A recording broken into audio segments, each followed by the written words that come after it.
Quand on présente des symptômes du Covid, de la toux, de la fièvre, de la fatigue ou encore un mal de gorge, la première réaction, la première chose à faire était d'aller voir son médecin pour obtenir un arrêt maladie.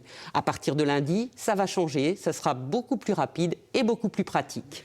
Il suffira de se déclarer sur le site de l'assurance maladie, déclareamélie.fr ou déclaremsa.fr. L'objectif, que les personnes malades s'isolent le plus vite possible sans attendre de consulter ou de connaître le résultat de leur test, ce qui était trop souvent le cas.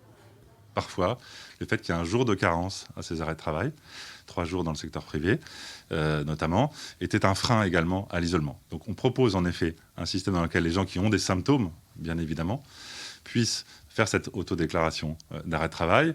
Bien sûr, derrière, nous avons des mécaniques de vérification. Est-ce que le test a été fait ? Le test PCR ou antigénique reste impératif dans les 2 jours qui suivent l'autodéclaration. S'il est positif, l'arrêt de travail sera prolongé. S'il est négatif, il s'arrête tout simplement. Et dans un cas comme dans l'autre, les assurés seront contactés par les agents de l'assurance maladie. Pas question évidemment d'abuser du dispositif, mais la simplification des démarches, ce médecin généraliste l'approuve. On n'est pas là pour faire que des arrêts de travail, et ça c'est de la paperasse, et moi si on me décharge de cette paperasse, ça me va très bien. Je pense que c'est une très bonne solution. Bien évidemment, on ne squeeze pas le médecin si on a des symptômes.